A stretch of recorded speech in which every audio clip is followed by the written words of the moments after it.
Okay, it looks like everybody is almost in their rooms. So I'll go ahead and get started. Good morning, and thank you guys so much for being here. I'm going to walk you through West Inner and discuss how it may impact you and your community. But I wanted to go ahead and ask if there was any questions before I go ahead and get started. If anybody has anything for discussion before the presentation.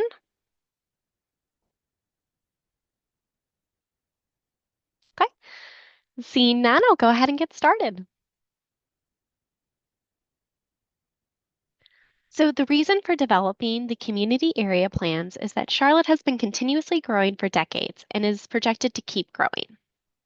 In response to the projected growth, our city adopted the Charlotte Future 2040 Comprehensive Plan in 2021, which defines our 20-year vision for growth and change in Charlotte. The plan essentially calls for future growth to benefit as many people as possible. While the comprehensive plan provides the broad vision for our community, there are other levels of guidance needed to help make our vision come to life. This is the planning framework adopted within the comprehensive plan, and it identifies subsequent levels of guidance needed. Level 2, strategic plans, are citywide documents that provide more detail than the comprehensive plan on a particular topic. For example, the Strategic Mobility Plan provides more guidance on how to realize Goal 5 and creating safe and equitable mobility choices.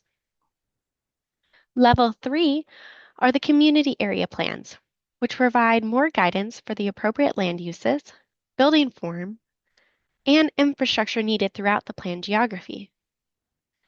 Level 4, Specific Plans, focus on smaller geographies and provide more guidance for the implementation of specific projects. It is important to note that levels 2 through 4 all build upon the vision and goals outlined in the comprehensive plan. Community area plans are essentially about creating complete communities, which means creating places that integrate housing, job opportunities, and daily goods in an accessible manner. In other words, you live, work, and play in the environment you live in. Community area plans were developed with a 5-phase process that occurred over 2 years. Staff is offered multiple engagement opportunities in each phase, and the outcomes of each phase have been shared along the way. So you can see that here on the screen.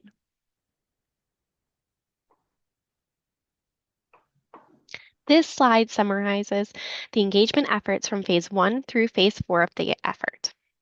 We've reached over 400,000 residents, both online and in person, using a range of constant and coordinated tactics. This includes tactics such as social media posts, our website, and all online interactive content we produce, such as story maps and videos.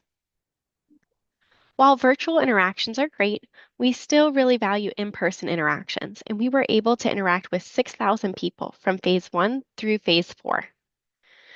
For this planning effort, we hosted 50 workshops in which we asked residents to join us, but we also made an effort to meet people where they were by attending other meetings, festivals, and libraries. You can see the geographic dispersion of our in-person interactions on the right. Should be working. He says she's a guy.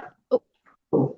I called a girl and she said, good morning. I'm going to go ahead and mute you if that's okay, just so we can continue with the presentation. Throughout phase 1 and 4, we received 1,700 comments that helped to shape the draft plans. And I'd like to mention all of this engagement builds upon the feedback received through the 500,000 interactions during the comprehensive plan development and the 6,000 interactions with the policy map.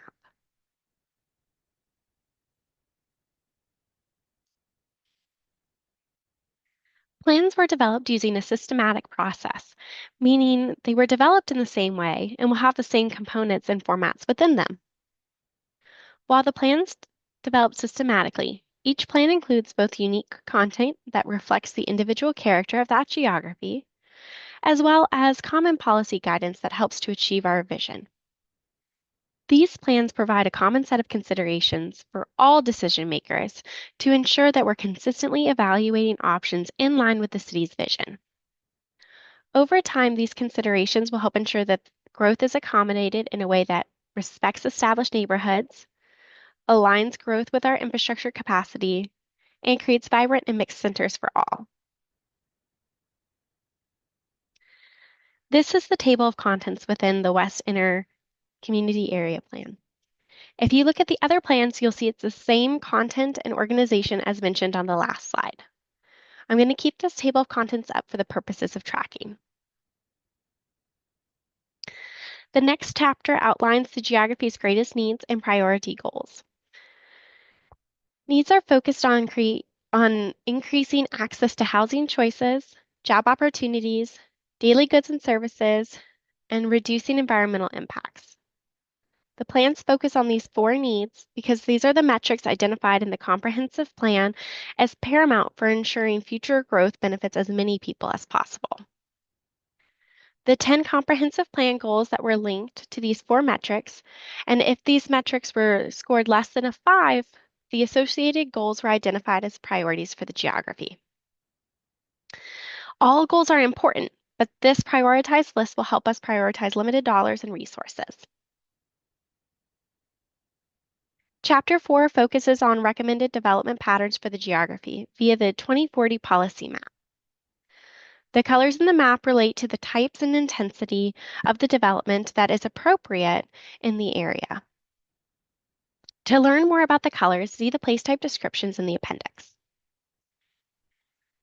The plans are recommended a large portion of the geography remain as is, meaning that the redevelopment occurs in these areas, then the new development should match that scale and intensity of the development on the ground today. So the plan recommends 37% evolve into a different type of development than what exists today. An example of anticipated change is a commercial evolving into an activity center. Commercial places are characterized by car-oriented destinations for retail, dining, or service uses, typically in low-rise buildings that are located along major streets or near intersections. An example of this would be Tyvola and Memorial Parkway, as shown on page 21. This could evolve into a community activity center, which is characterized by a mix of uses, so residential, employment, shopping, leisure, and entertainment. These are uses set within mid-rise buildings in a pedestrian-oriented environment. This place type change would add a greater mix of uses and density to the recommended area. This change will help accommodate our projected growth in a way that respects neighborhoods, pairs growth with infrastructure capacity, and creates mixed-use centers which help increase access across Charlotte. Other pages in Chapter 4 explain how recommended change help advance the geography's priority goals and address their greater needs. In Chapter 5, Supporting the Vision, this includes 5 sections and references the Neighborhood Toolkit. The Neighborhood Toolkit is included within the appendix because it is a reference for all geographies. The toolkit catalogs all of the great programs that are currently available to residents and help address their needs. The intent is that it's a resource to empower neighborhoods who want to take some action. An example of this could be utilizing the existing neighborhoods that neighborhoods can tap into to amenitize a common open space and create a neighborhood park. The mobility section was developed in coordination with NCDOT, CATS, and CRTPO. It restates that Goal 5, safe and equitable mobility, is important across Charlotte. It includes a clip of citywide street maps, which outlines the future cross-sections for arterial streets in Charlotte. This section summarizes the citywide strategic mobility plan and highlights the strategic investment areas within the geography. Next, the mobility section includes a new level of guidance called the mobility assessment. This assessment evaluates how well our future mixed-use places are meeting our aspirations as outlined in the place type descriptions. These assessments should be used by all stakeholders, developers, residents, and city officials to inform future development and infrastructure projects within these areas. For example, if a developer wants to rezone a site within one of these mixed-use locations, they should use this assessment to propose a project that improves conditions. Similarly, a community member can evaluate a proposed project against this assessment to determine if the project contributes to the area's aspirations. The open space and community character chapters include similar assessments because open space and character are important components of the place type aspirations. For the sake of time, I won't go into those slides, but we can navigate them online or together if we need to have a conversation. The next section, Environmental Justice and Sustainability, builds upon the comprehensive plan's vision to reduce environmental impacts across Charlotte. This section provides more detailed analysis of the environmental impacts within the plan's geography. It also introduces the heat impacts as a new environmental metric that should be considered in future decision making. Plans are implemented in multiple ways. The private and public sectors both have a role to play. Plans may be implemented through private development, private-public partnership, capital improvements, and rezonings. Community area plans are important components of the Charlotte's planning framework, but they're just one tool in our toolbox. We also have specific plans which focus on smaller geographies and more implementation focused. We have the ability to develop this guidance if and when needed across the city. Planning is cylindrical. We plan to monitor and update recent plans every 8 to 10 years. So for our next steps, the comment period closes this Friday, July 18th, and the following Friday, July 25th, comments and staff responses will be posted on the project website. On Monday, August 4th, the City Council Transportation Planning and Development Committee will receive a presentation, and the council decision is TBD at this time. So I appreciate you all coming out this morning, and I'm happy to answer any questions or accept any comments related to this. And again, I invite you all to review these plans in details and provide comments by July 18th.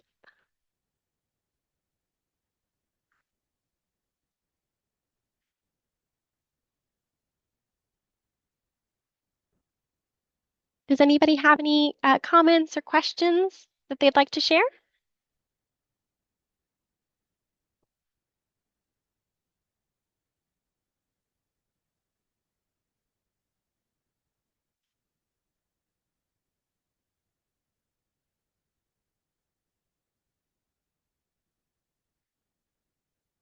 Yes, Ellen.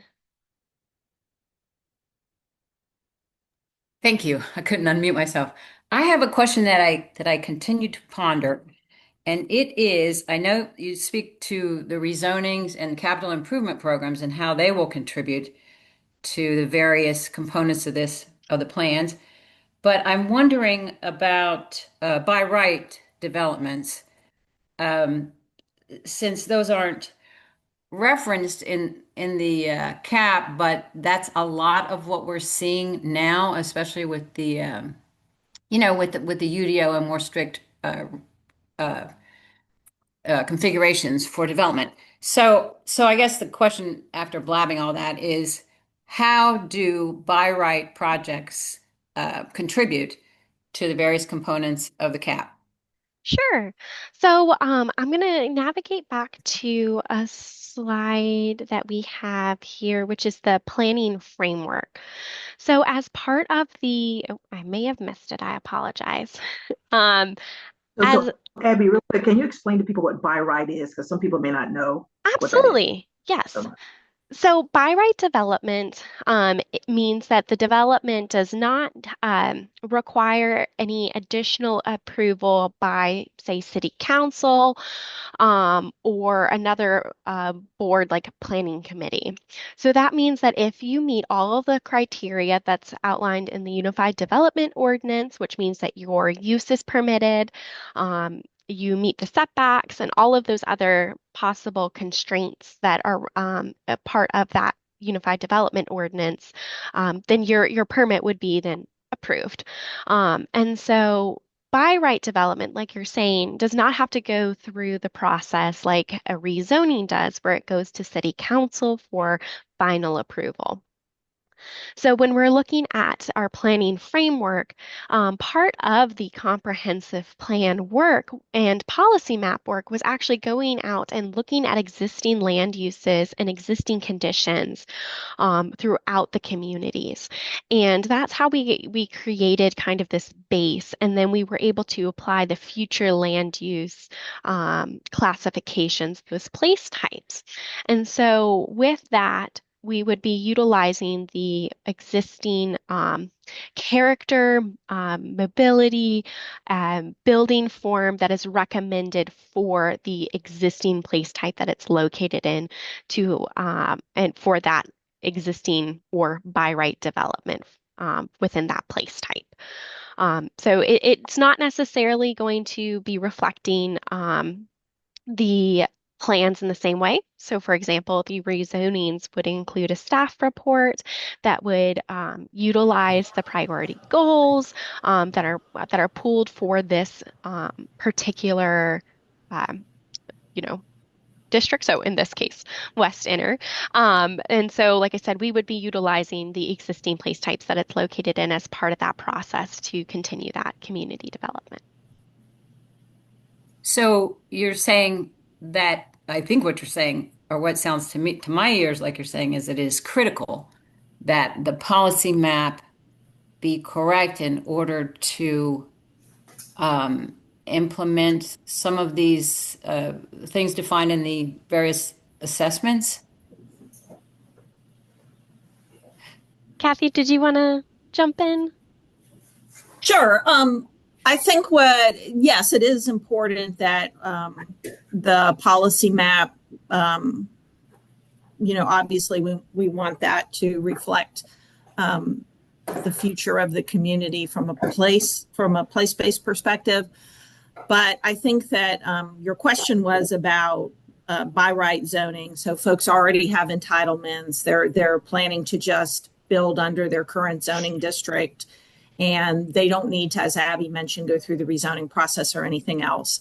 So in those cases, if you go back to the UDO and the rewriting of the zoning ordinance that was adopted in 2022, those zoning districts were designed to match the place type. So there's a much stronger linkage than there was in the past.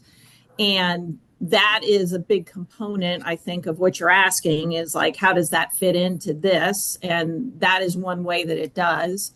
But we will always have by right development. And that's really the overall, the goal is in the future to reduce the number of rezoning requests that we have, and that linking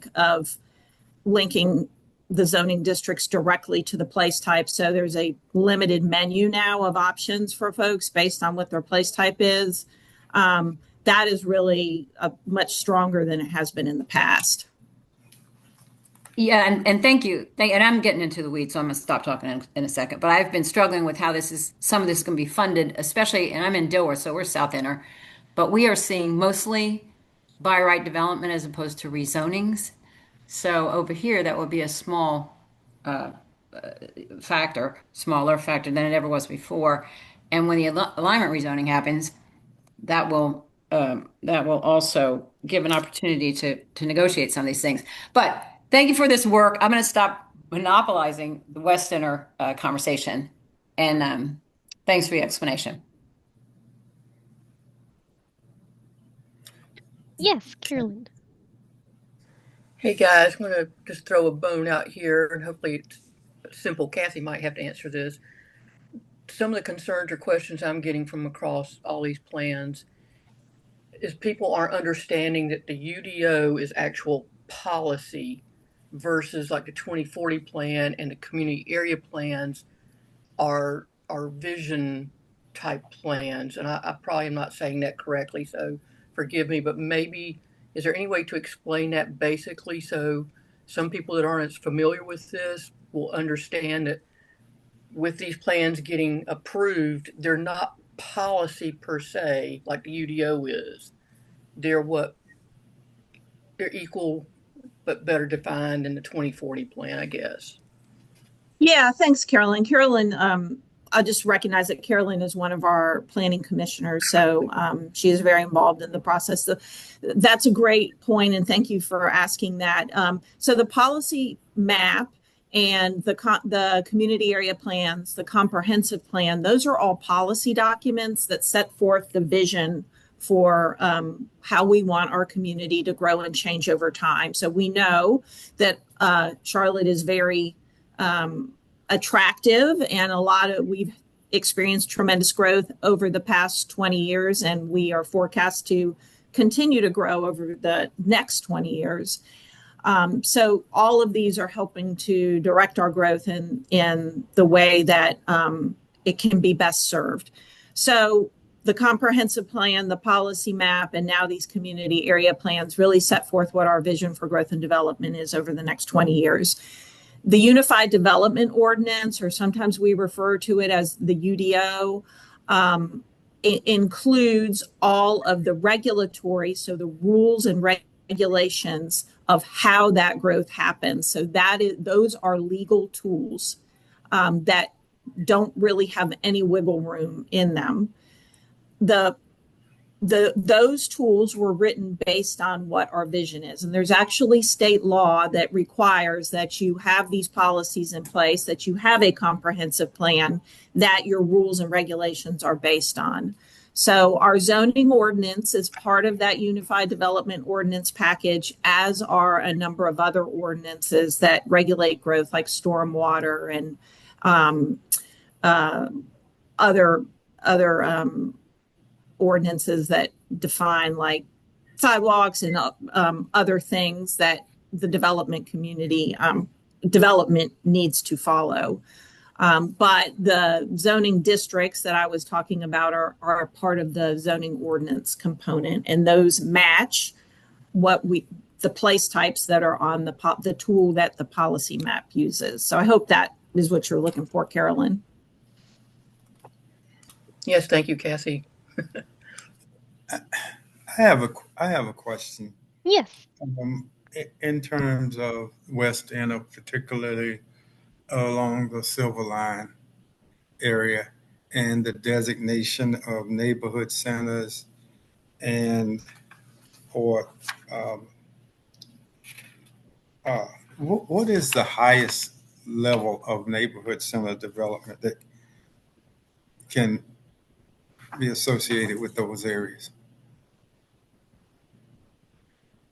Sure. So the place types and that's from the comprehensive plan. They have a couple of different mixed use centers. So we have the neighborhood activity center, the regional activity center, and then the community activity center. And so I'm going to go ahead and stop sharing my screen here, and I'm going to go ahead and navigate to the appendix of our community area plans so that we can look at these together.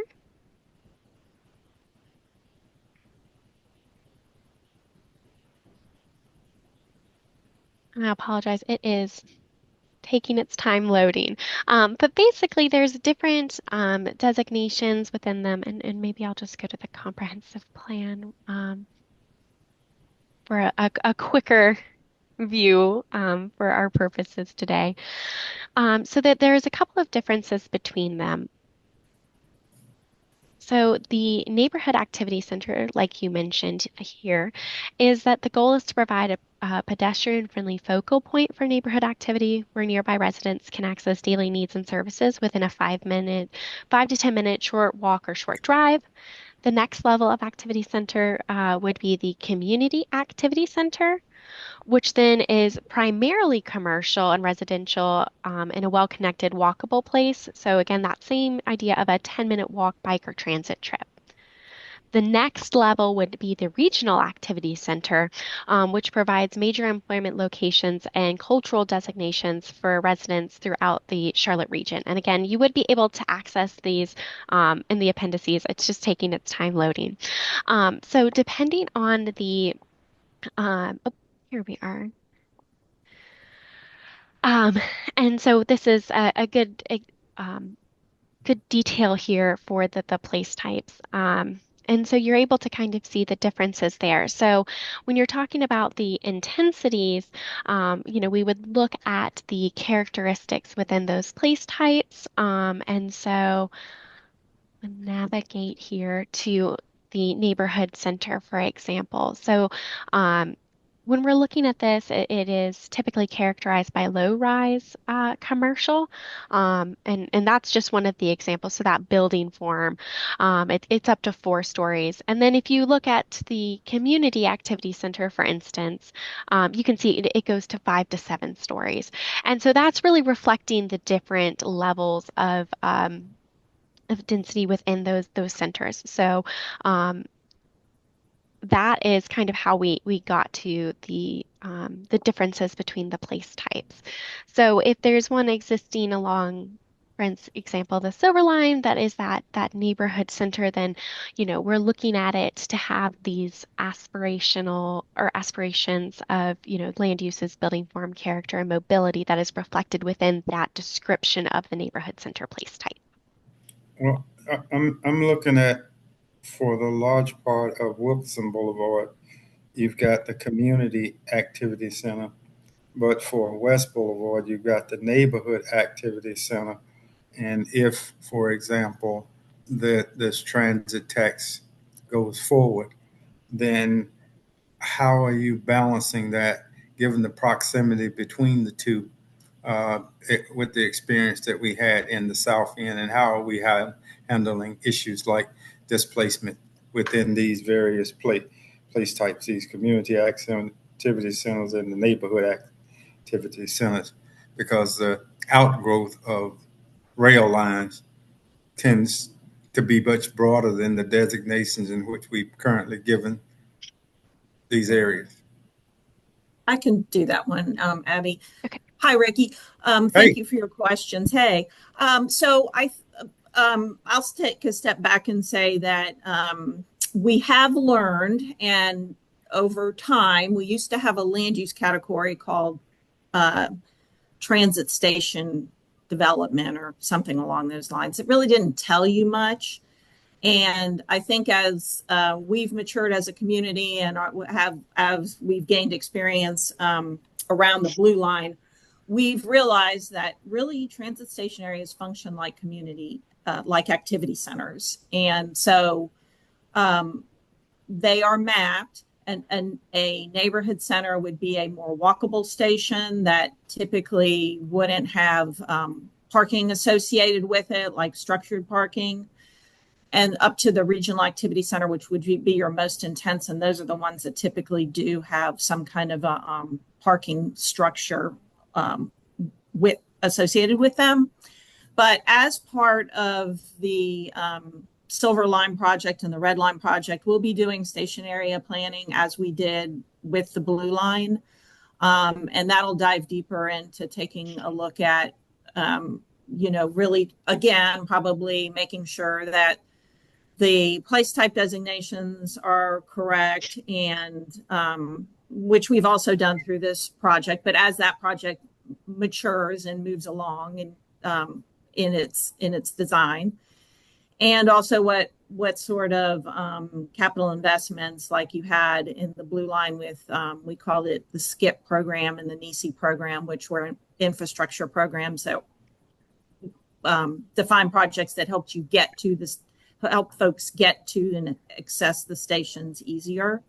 So those are things that we will be doing. And there's also a new component that you referred to, which is focused more on the ETOD or the equitable TOD. And CATS has a team that is leading that effort, and it's really just kicking off now. So that is something that is built in that wasn't a part of the blue line.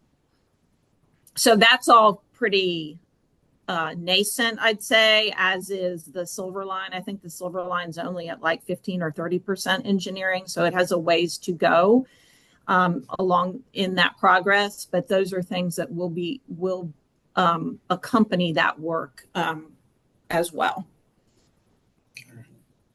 All right. Let me ask this question, and I'll let somebody else. But within these place types, we've got a neighborhood one. Is this more residential or lower density than the neighborhood two? Which is the higher density? The neighborhood one is your traditional single family neighborhood, but it does allow duplexes and triplexes. The neighborhood two is your more intense, so that would be more of your multifamily type development. Okay.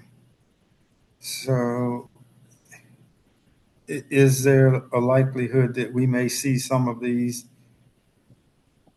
So with this going forward, we would keep those designations? Yeah, I'm part of this work, generally speaking, all the way back from the comprehensive plan. Things that we've heard loud and clear throughout all of the processes is that we want to protect our existing neighborhoods, and we also want to protect our jobs and employment centers. So this doesn't redesignate any existing neighborhoods, and I think that policy would carry forward in the work we do moving forward as well. Okay. And Kathy, is it possible to go to the side by side of the existing as well as the future place types map that you use? I think it probably is like page 97, 98, something like that, so we could see for West Inner.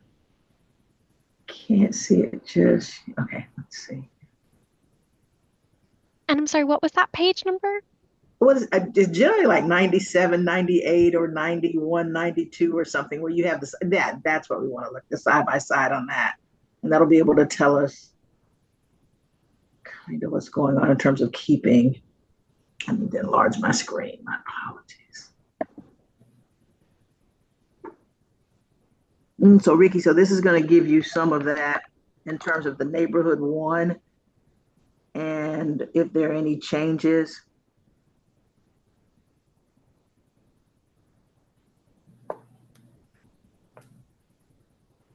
Existing. You see that? Yeah, I see it. Yeah. I guess the major concern, particularly for West Inner, and we've talked about this a lot, is just the amount of manufacturing and the innovation and all that's going on over there. I think that's just a major concern that there's just, while I do see from the map itself a lot of the neighborhood one remaining intact, but then also the neighborhood center, I see some neighborhood two, but just the innovation, the mixed use, and are there other opportunities for additional neighborhood preservation? And I think, Kathy, that's something we've kind of talked about quite a bit. Yeah, right. Yeah. So, and of course the rail line, that's always a concern, for those areas in terms of displacement. So I'll defer to Ricky and you all from West Inner, but that's a concern, I know. Great. Well, in this case, you do see more neighborhood one. There's several, on the south side, there's a large parcel that went from manufacturing and logistics to neighborhood one. And then on the north side of the line, there's a large portion of manufacturing and logistics that's gone to innovation mixed use, which the intent of innovation mixed use is to allow existing businesses that are there to continue to operate, but it really opens up the opportunity for conversion to other uses, similar to what you've seen in Camp North End. There's a few other examples of that type of transition So it's really more of a transitional district that, you know, allows job opportunities to continue that exist today and that can evolve into other type of uses as well. Kathy, I guess the question is manufacturing and logistics seems to be such a huge um, growth animal in around the airport, and some of it calls for the replacement, particularly along, let's say, the Wilkerson, um, Little Rock Road area, where we've got existing neighborhoods for this destination kind of district around the airport entrance, but all around, even circling back south um, from Wilkerson to West to Tyvola, all of that is it's just a large growth of manufacturing and logistics. So you're saying additional, because there's Additional manufacturing. manufacturing, yes. Yeah. There's manufacturing and logistics that there's pockets that exist in those places that you mentioned today that are viable areas. Our community needs some place for manufacturing and logistics. Unfortunately, there are instances where they butt up against existing single family neighborhoods. That's something that we explored in depth in phase 2 and some of the focus area work we did and the 42 different meetings we have. Some of the focus areas that we looked at had that instance where those two protecting jobs and protecting established neighborhoods kind of butt up against one another. And unfortunately, there's not much that can be done from the place type perspective. We really rely then on the zoning ordinance for the buffering requirements that are in the zoning districts.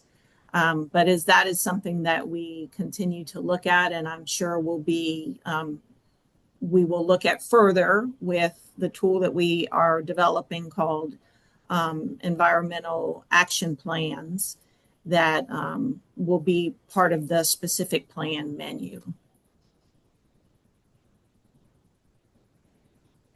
There's also a question I see in the chat, and I think it's for this group. What is the plan for, or what is the schedule for alignment rezoning? Is any of this affected by the December 2024 law, making it more difficult for local governments to downzone property?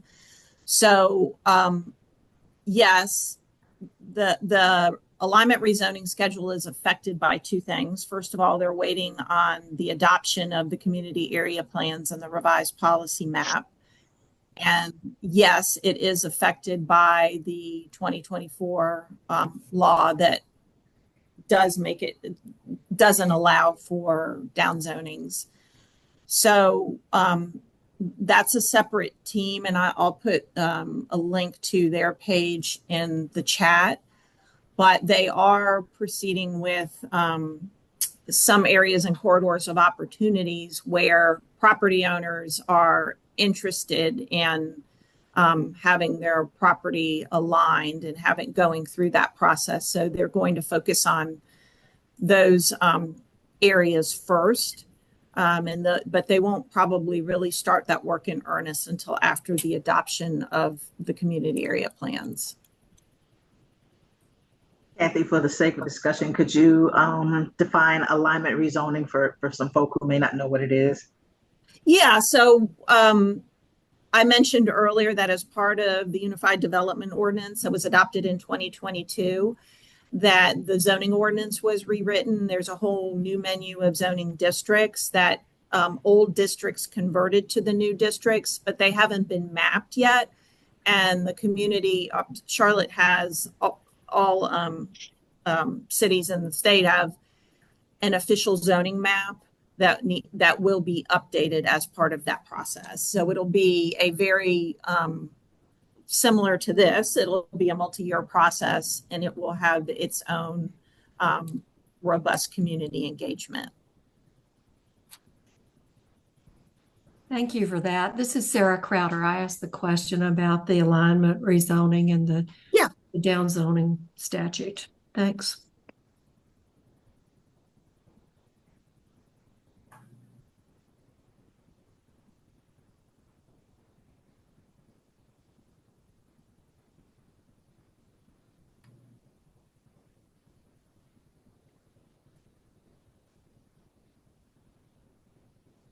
Does anyone else have any questions or comments that they'd like to share? Hi. Yeah, I'm sorry. I was looking for the raise hand thing and I couldn't find No it. worries. Definitely come off mute.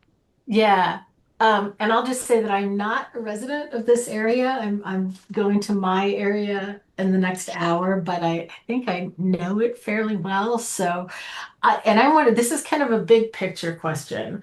And I know that, there are a lot of things in process so that this may not, be what's reality right now. But I'm wondering about the interface between the kind of needs, for example, that are articulated in a particular community area plan, like here you had housing, jobs, amenity, environmental justice, and then the mechanism that like that staff go through in terms of evaluating a proposal. And I know this would be for rezoning, but I also wonder for, by right zoning and how that might interface. So for example, um, in terms of, let's say, environmental justice, great goal, very important.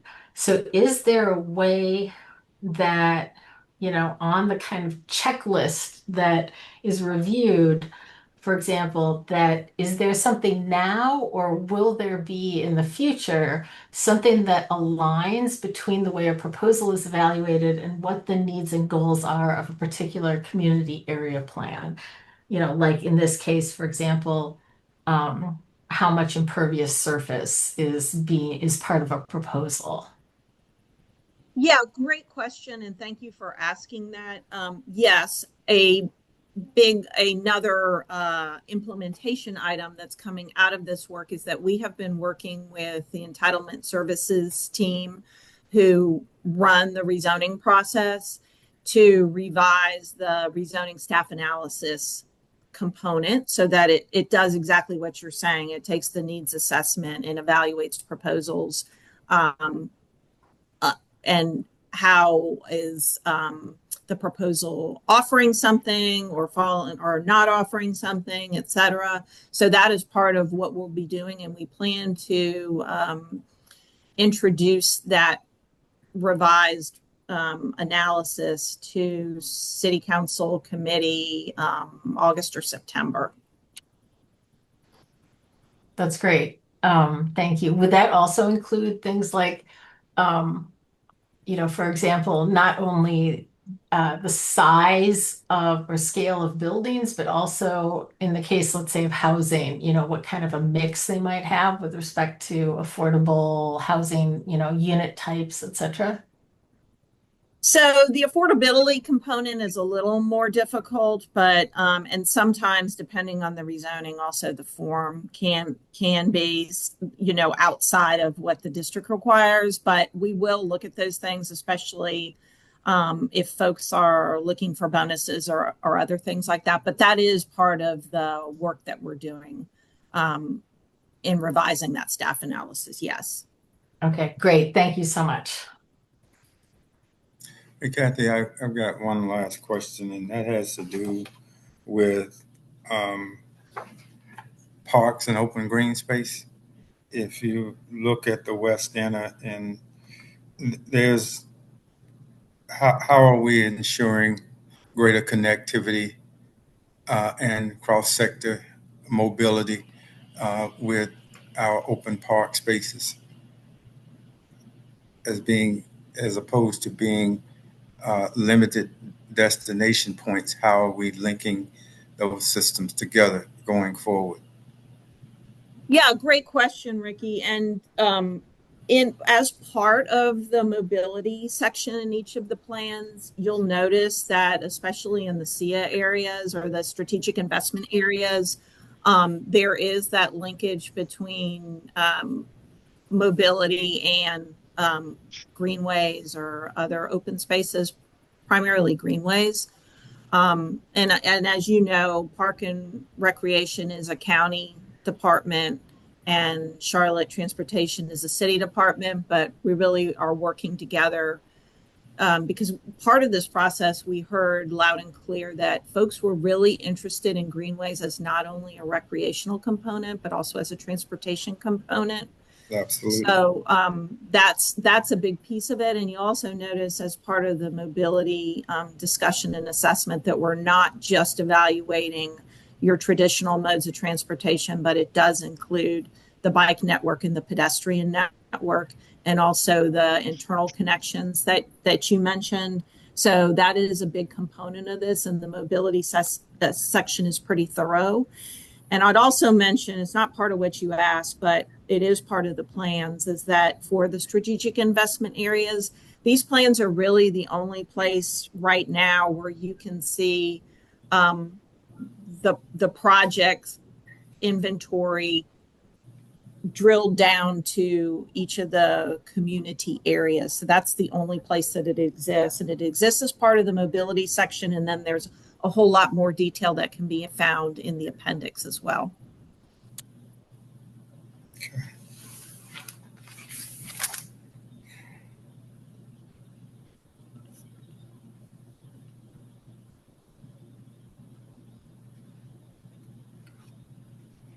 We have about 6 minutes remaining before we switch to our other webinar portion. Does anyone have any other questions, comments, or concerns that they'd like to share?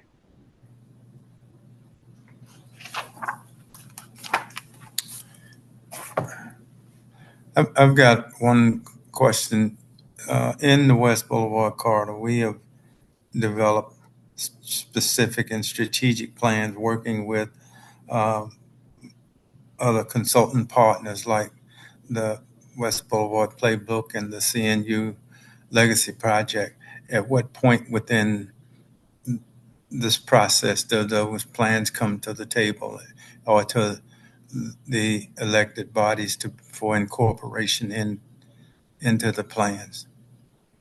So we've actually we have an interdepartmental team as well that probably has about 80 different staff from city, county, other third sector organizations that we've been working with to ensure consistency with all of those playbooks and strategic plans, et cetera. So everything in here should be consistent with those. And in some cases, those are a little more detailed than these are, and vice versa. But yes, there is consistency there, Ricky. Okay. And then lastly, ETOD, or no, I can't call it ETOD now. That's gone out the window. But transit-oriented development, and what was that designation? How will these come together? Because we're delayed in getting the TOD committees work in this plan. How is that going to come together? Yeah, great point. So we have been working with our partners in CATS and the Urban Design Center that are leading that work that you're talking about. It was, as you mentioned, it was kind of stalled for a little while, but it's kicking off now.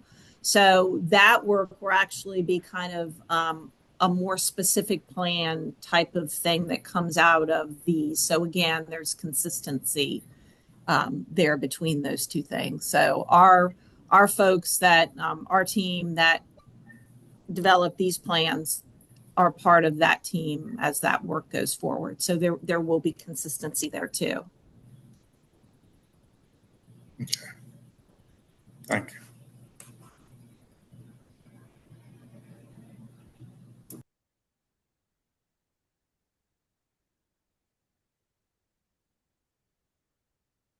Okay, we have 3 more minutes. Does anyone else have any comments, questions, or concerns?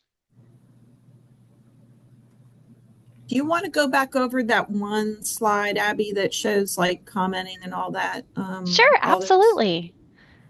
Give me just 1 second to share my screen.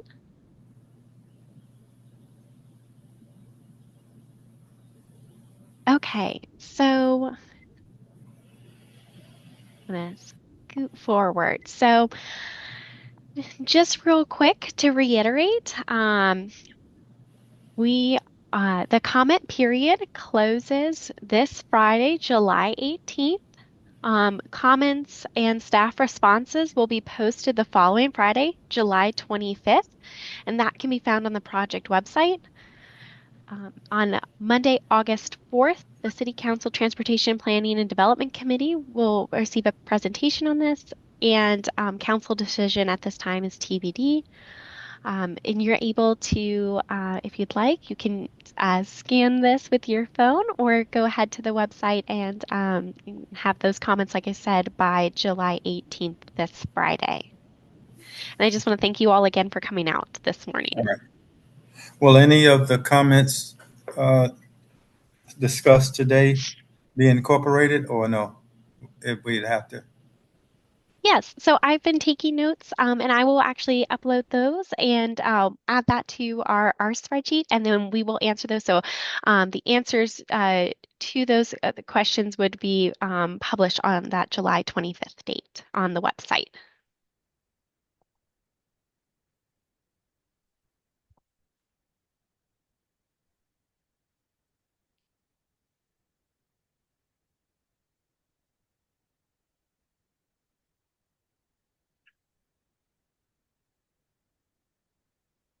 All right, well, thank you guys again for coming out. I'm going to go ahead and stop the recording and switch over to our next presentation.